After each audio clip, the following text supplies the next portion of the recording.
देखिए कार्बन और हाइड्रोजन के बीच का नेचर देखिए, nature of bond, nature of carbon hydrogen bond. सबसे पहले मैं दिखा दूं, और ये मैंने पहले भी पढ़ाया है कि कार्बन और हाइड्रोजन के बीच इलेक्ट्रोनेगेटिविटी का डिफरेंस ज्यादा है, जिसकी वजह से इस पर पार्शियल नेगेटिव चार्ज और इस पर पार्शियल पॉजिटिव चार्ज बनेगा। यानी कि alkyl halide polar in nature, alkyl halides are polar in nature due to difference of electronegativity between carbon and hydrogen. अब ये बॉन्ड लेंथ की मैं बात करूं तो carbon fluorine, carbon chlorine, carbon bromine, carbon iodine, इसकी मैं बात करूं। ये बॉन्ड लेंथ है तो बॉन्ड लेंथ साइज बढ़ने से, देखिए कार्बन तो वही है लेकिन fluorine, chlorine, bromine, iodine size बढ़ा, जिसके चलते ये बढ़ेगा। और इसका बॉन्ड लेंथ ज्यादा है तो बॉन्ड एनर्जी का सीक्वेंस देखें, बॉन्ड एनर्जी का एक सीक्वेंस देखें तो कार्बन फ्लोरीन का बॉन्ड एनर्जी सबसे ज्यादा होगा, तब कार्बन क्लोरीन, तब कार्बन ब्रोमीन, तब कार्बन आयोडीन, ऐसा ऐसा इसलिए इसका बॉन्ड एनर्जी सबसे कम है, सॉरी बॉन्ड लेंथ सबसे कम है तो बॉन्ड एनर्जी सबसे ज्यादा है। अब इसका डाइपोल मोमेंट की मैं बात करूं, डाइपोल मोमेंट कार्बन क्लोरीन का सबसे ज्यादा होता है, तब कार्बन फ्लोरीन का, तब कार्बन ब्रोमीन का, तब कार्बन आयोडीन का। पूछो ऐसा क्यों हुआ? तो चूंकि डाइपोल मोमेंट आइडर चार्ज गुना बॉन्ड लेंथ होता है, बॉन्ड लेंथ। आपको दो बात पर निर्भर करता है, चार्ज फ्लोरीन में ज्यादा डेवलप करेगा लेकिन फ्लोरीन का साइज एक्सट्रीमली स्मॉल होता है as compare to chlorine. Periodic table में सेकेंड पीरियड से थर्ड पीरियड पर जाने पर साइज तेजी से बढ़ता है, लेकिन थर्ड से फोर्थ, फोर्थ से 5 पर जाने पर साइज तेजी से नहीं बढ़ता। इसलिए इसमें फैक्टर कौन सा काम करेगा? Bond length. इसका बॉन्ड लेंथ बहुत ज्यादा फ्लोरीन से बढ़ गया, जिसके चलते ये क्या होगा? इसका डाइपोल मोमेंट ज्यादा होगा। फ्लोरीन वाला का डाइपोल मोमेंट कम इसलिए हुआ due to extremely small size of fluorine, due to extremely small size of fluorine. लेकिन ये तो देखें एल्काइल हैलाइड, ये न्यूक्लियोफिलिक सब्स्टिट्यूशन फास्ट देता है। ये सब रिएक्शन हम लोग पीछे के क्लास में हम लोग सब देख चुके हैं। न्यूक्लियोफिलिक सब्स्टिट्यूशन रिएक्शन देगा, लेकिन यही अब मैं बात करूं एराइल हैलाइड का, क्योंकि हमारा चर्चा यहां पर चलना है एराइल हैलाइड का, इसलिए यहां पर हम फिर से नोटिफाई किया, फिर से रिकैप इसलिए किया कि इसमें आपको कंपैरिजन करना है। कंपैरिजन ये करना है कि आखिर कार्बन और हाइड्रोजन एल्काइल हैलाइड में और एलाइल हैलाइड में रिएक्टिविटी का क्या डिफरेंस आने वाला है, उनके बीच में इलेक्ट्रोनेगेटिविटी का डिफरेंस क्या आने वाला है, ये जरा हैलोजेन्स। सबसे पहली बात, halogens are very less reactive, very less reactive towards nucleophilic substitution reaction, towards nucleophilic substitution reaction।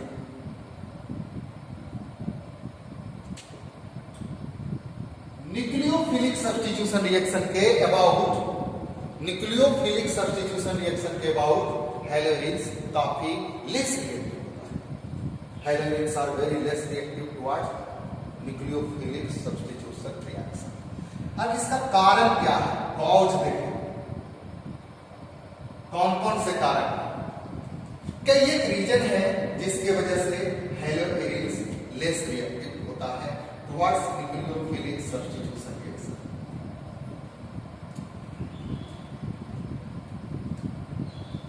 withdrawal of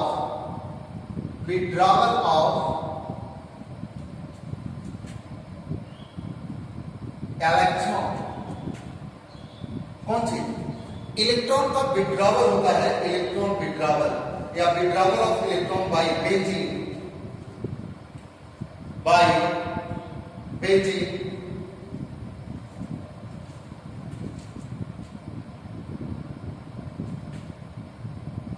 and stabilized by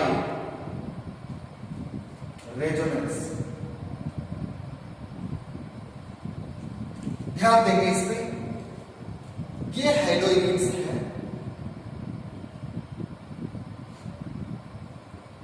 यहां पे ये है, इसके पास लोन पेयर ऑफ इलेक्ट्रॉन होगा। आपको मालूम चल गया होगा कि ये रेजोनेंस स्टेबलाइज हो, कि ये इलेक्ट्रॉन्स यहां आएगा और ये इलेक्ट्रॉन्स यहां, तो लग रहा है ना कि इलेक्ट्रॉन को विड्रॉ कर रहा है। जब यहां निगेटिव चार्ज बनेगा तो फिर ये यहां आएगा और फिर ये यहां आएगा, ये निगेटिव चार्ज, ये यहां आएगा और ये यहां आएगा, यानी रेजोनेंस हाइब्राइड ऐसा था।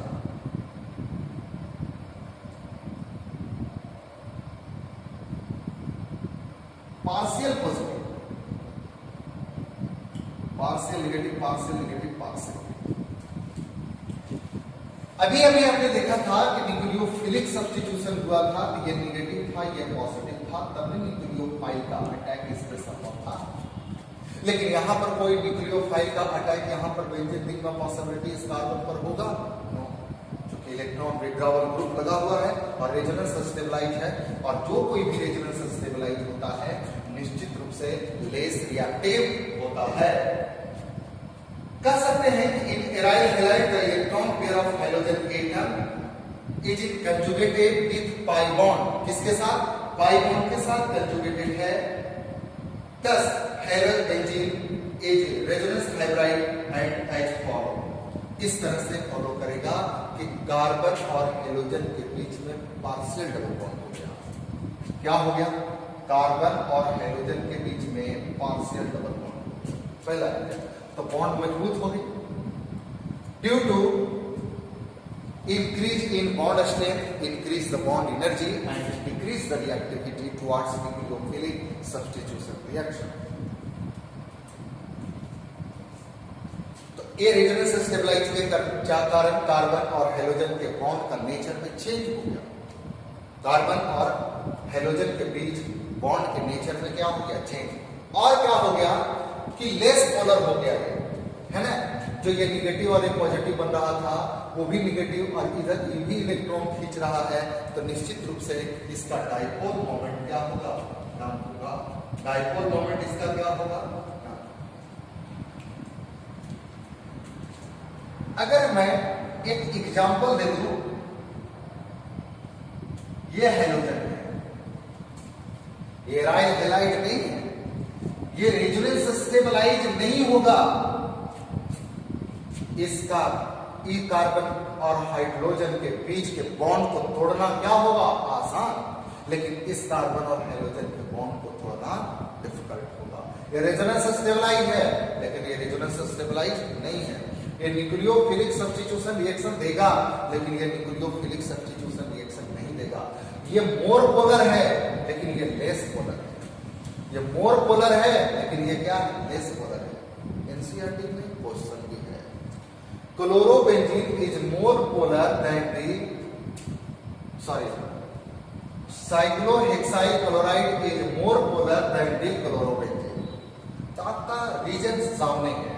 Chlorobenzene is resonance stabilize, decrease the bond polarity and decrease the bond length, which causes their dipole moment is lower, while in cyclohexyl chloride, cyclohexyl group H plus I effect and chlorine H minus I effect, which causes increase the bond polarity and greater dipole moment Therefore, cyclohexyl chloride is more polar than the chlorobenzene. वहां पर एक question है और ये आप देखोगे। अच्छा, एक रीजन हम लोग देखे थे, दूसरा रीजन हम लोग देखें। दूसरा एक रीजन होगा इसका difference hybrid state of carbon atom. Different hybrid state of carbon atom. देखिए, क्लोरोबेंजीन में अगर बात करूं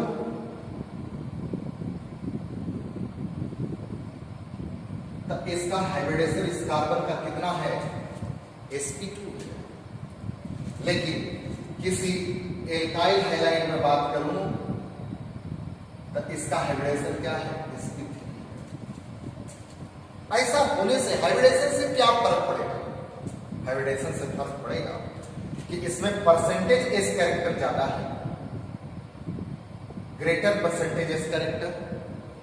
इसमें क्या है? Lower percentage S character. इसमें परसेंटेज एस कैरेक्टर कितना होगा? तो एस का ऑर्बिटल कितना है? 1 into 100 by total number of orbital कितना है? 3। तो 33.33%। लेकिन इसमें परसेंटेज एस कैरेक्टर कितना? 1 into 100 बाई टोटल नंबर, इसमें 25% है। परसेंटेज एस कैरेक्टर 33.33%, लेकिन इसमें परसेंटेज एस कैरेक्टर कितना है? 25%। यानी परसेंटेज एस कैरेक्टर ज्यादा है तो ये कार्बन मोर इलेक्ट्रोनेगेटिव होगा। परसेंटेज एस कैरेक्टर ज्यादा होगा तो इलेक्ट्रोनेगेटिविटी कार्बन का बढ़ता है। निश्चित रूप से इस कार्बन का इलेक्ट्रोनेगेटिविटी ज्यादा है और इस कार्बन का इलेक्ट्रोनेगेटिविटी कम है। ये भी क्लोरीन इलेक्ट्रोनेगेटिव, ये भी क्लोरीन इलेक्ट्रोनेगेटिव, यानी निश्चित रूप से ये दोनों के बीच पोलैरिटी कम डेवलप होगा। ये निगेटिव है तो इस पर न्यूक्लियोफाइल का अटैक जल्दी पॉसिबल नहीं होगा। ये निगेटिव कम है तो इस पर न्यूक्लियोफाइल का अटैक आसानी से होगा। ये बात समझ में आ गया होगा कि हाइब्रिडाइज्ड स्टेट भी रिएक्टिविटी को शो करेगा। अब polarity of carbon halogen bond, polarity of carbon halogen bond साफ साफ दिखा रहे थे कि एराइल हैलाइड में कार्बन और हेलोजन के बीच की पोलैरिटी कम होती है, लेकिन एल्काइल हैलाइड में कार्बन और हेलोजन के बीच पोलैरिटी ज्यादा है ना। यानी कि carbon halogen bond is less polar in haloarene. Haloarene में कार्बन और हेलोजन के बीच बॉन्ड की पोलैरिटी काफी कम होगी। तीसरा चीज, जब हम लोग न्यूक्लियोफिलिक सब्स्टिट्यूशन रिएक्शन कराते थे तो इंटरमीडिएट कार्बोकैटायन बन सकता था। लेकिन अगर इसको हम लोग न्यूक्लियोफिलिक सब्स्टिट्यूशन रिएक्शन कराएंगे तो ये भी कार्बोकैटायन ऐसे बनना चाहिए। मान लो कि हम करा भी दिए तो कैसा बनेगा? ऐसा। लेकिन ये कार्बोकैटायन और ये कार्बोकैटायन की मैं जांच करूं, स्टेबिलिटी की जांच करूं, तो किसकी स्टेबिलिटी ज्यादा होगी? 100% श्योर है इसकी स्टेबिलिटी क्या होगी? ज्यादा, और इसकी स्टेबिलिटी कम। क्यों कम होगा? क्योंकि ये जो पॉजिटिव चार्ज है, कुछ लोग समझ जाते हैं कि रेजोनेंस स्टेबलाइज करेगा। नहीं, ये रेजोनेंस स्टेबलाइज नहीं करेगा। Positive charge present on the carbon atom which bonded with multiple bond, so it can not take part in the resonance. ये रेजोनेंस में टेक पार्ट नहीं करेगा। जब किसी एटम पर पॉजिटिव चार्ज या नेगेटिव चार्ज या लोन पेयर ऑफ इलेक्ट्रॉन या ऑड इलेक्ट्रॉन हो और वो मल्टीपल बॉन्ड से जुड़ा हुआ हो, तो वो positive, negative, loan pair of electron, odd electron resonance में टेक पार्ट नहीं करता। तो अब ये बात कर रहे थे कि इसकी स्टेबिलिटी लो होगा, तो कह सकते हैं इनस्टेबिलिटी माने इसका जो स्टेबिलिटी देख रहे हैं तो instability of phenyl carbocation, phenyl carbocation बना instability of phenyl carbocation. Phenyl carbocation की इनस्टेबिलिटी है, अनस्टेबल नहीं होगा, इससे ज्यादा ये स्टेबल है। एक रीजन और देखें, repulsive interaction. Repulsive interaction, repulsive interaction में क्या है कि halogens have high electron density due to presence of delocalized pi electrons. There is also likely for the electron rich nucleophile to approach electron rich halogen। ये discussion हम लोग कर चुके हैं। यहां पे देखिए इलेक्ट्रॉन रिच है, यहां इन सब चीज पर इलेक्ट्रॉन का डेंसिटी ज्यादा है, तो ये अगर न्यूक्लियोफाइल इसके पास आता है तो निश्चित रूप से इस पर अट्रैक्ट नहीं होगा, बल्कि क्या होगा, रिपेल कर जाएगा, रिपेल कर जाएगा, रिपेल कर जाएगा। तो repulsive interaction, repulsive interaction with nucleophile कह दीजिए। न्यूक्लियोफाइल के साथ ये कैसा शो करेगा, रिपल्सिव इंटरेक्शन। तो बड़ा इंपॉर्टेंट हो रहा। आखिर halogens are very less reactive towards nucleophilic substitution reaction. पहला reason, withdrawal of electron by benzene and stabilised resonance. इसका इलेक्ट्रॉन को विड्रॉ कर रहा है, जिसके चलते इस पर नेगेटिव चार्ज डेवलप करेगा और न्यूक्लियोफाइल को ये रिपेल करेगा। Different hybridized state of carbon atom, इसका हाइब्रिडाइज्ड स्टेट कार्बन का sp2 है, लेकिन इसमें sp3 है। निश्चित रूप से ये मोर इलेक्ट्रोनेगेटिव है, और मोर इलेक्ट्रोनेगेटिव पर न्यूक्लियोफाइल भी तो नेगेटिव ही होता है, इसका अटैक इस पर जल्दी पॉसिबल नहीं होगा। तीसरा, polarity of carbon hydrogen bond, ये लेस पोलर होगा, लेकिन ये एल्काइल हैलाइड मोर पोलर होगा। तो यानी carbon hydrogen bond is less polar in halogens, है ना। लेस पोलर होगा तो उस पर न्यूक्लियोफाइल का जल्दी अटैक नहीं। Instability of phenyl carbocation, phenyl carbocation जो बनेगा उसकी स्टेबिलिटी ना होगी। रिपल्सिव इंटरेक्शंस विद न्यूक्लियोफाइल, जब इसमें नेगेटिव चार्ज बन जा रहा है तो निश्चित रूप से न्यूक्लियोफाइल को क्या करेगा, रिपेल करेगा। ये थे कार्बन नेचर, कार्बन हैलोजन के बीच का नेचर है।